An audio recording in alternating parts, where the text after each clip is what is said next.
ভারতের রাজনীতিতে এবার নতুন এক দলের আবির্ভাব।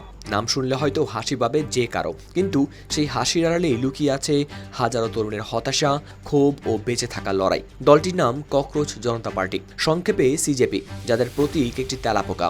হ্যাঁ, সেই তেলাপোকাই এখন প্রতিবাদের ভাষা হয়ে উঠেছে ভারতের লাখো তরুণের। ঘটনা শুরু ভারতের সুপ্রিম কোর্টের প্রধান বিচারপতি সূর্যকান্তের একটি মন্তব্যকে ঘিরে। এক শুনানিতে তিনি কিছু বেকার তরুণ ও অ্যাক্টিভিস্টকে তেলাপোকার সঙ্গে তুলনা করেন। তার ভাষায়, কিছু তরুণ চাকরি না পেয়ে পরে সামাজিক যোগাযোগ মাধ্যমে সক্রিয় হয়ে সবাইকে আক্রমণ করে, আর এই মন্তব্যই আগুনের মতো ছড়িয়ে পড়ে অনলাইনে। আর তারপরে জন্ম নেয় ব্যঙ্গধর্মী এই রাজনৈতিক দল ককরোচ জনতা পার্টি। ব্রিটিশ সংবাদ মাধ্যম দ্য গার্ডিয়ানের প্রতিবেদনে প্রকাশ পেয়েছে এই তথ্য। জেনজিরা তেলাপোকাকে প্রতীক হিসেবে বেছে নেওয়ার কারণ, পৃথিবীর সবচেয়ে কঠিন পরিস্থিতিতেও টিকে থাকতে পারে এই প্রাণী। ঠিক যেমন ভারতের বহু তরুণ চাকরি সংকট, মূল্যস্ফীতি ও রাজনৈতিক হতাশার মাঝেও টিকে থাকার চেষ্টা করছে। মাত্র কয়েকদিনের মধ্যেই সামাজিক যোগাযোগ মাধ্যমে বিস্ফোরণ ঘটায় সিজেপি।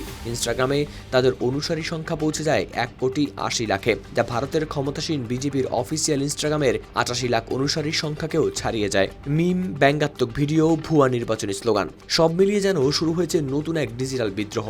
এ নিয়ে সিজেপির প্রতিষ্ঠাতা অভিজিৎ দীপকে বলেন, এসবের কিছুই পরিকল্পিত ছিল না। যুক্তরাষ্ট্রের বোস্টন বিশ্ববিদ্যালয়ের শিক্ষার্থী অভিজিৎ একজন রাজনৈতিক যোগাযোগ কৌশলবিদ। তিনি আরও বলেন, এই আন্দোলনের উত্থান ভারতীয় তরুণদের মধ্যে বাড়তে থাকা হতাশার প্রতিফলন। তরুণেরা ভীষণ হতাশ, ক্ষোভ প্রকাশের কোনো জায়গা নেই তাদের। তারা সরকারের উপর খুবই রাগান্বিত। ভারতের তরুণদের বড় একটি অংশ এখন বেকারত্ব, নিয়োগ পরীক্ষার প্রশ্ন ফাঁস ও বাড়তে থাকা জীবনযাত্রার ব্যয়ে দিশেহারা। সেই সঙ্গে ধর্মীয় বিভাজন, বৈষম্য ও রাজনৈতিক মেরুকরণও। সিজেপি নিজেদের নিয়েও ব্যঙ্গ করতে ছাড়ছে না। দলের সদস্য হওয়ার শর্তের মধ্যে রয়েছে হতে হবে বেকার, অলস, সারাক্ষণ থাকতে হবে অনলাইনে ও পেশাদারদের মতো রাগ ঝাড়তেও জানতে হবে। তবে এই হাস্যরসের আড়ালে দলটি ভারতের রাজনীতির বেশ কিছু স্পর্শকাতর বিষয়ও তুলে ধরেছে, যেমন ভোট কারচুপির অভিযোগ, কর্পোরেট মিডিয়ার ভূমিকা ও অবসরপ্রাপ্ত বিচারকদের সরকারি পদে নিয়োগ। সমালোচকেরা অবশ্য বলেছেন, এটি কেবল বিরোধীপন্থী ডিজিটাল প্রচারণা, বাস্তবে এর কোনো রাজনৈতিক শক্তি নেই। কিন্তু অভিজিতের বিশ্বাস, বিষয়টি শুধুই অনলাইনে আটকে থাকবে না। ইতিমধ্যেই ভারতের কিছু শহরে তরুণদের তেলাপোকার পোশাক পরে বিক্ষোভে অংশ নিতে দেখা গেছে।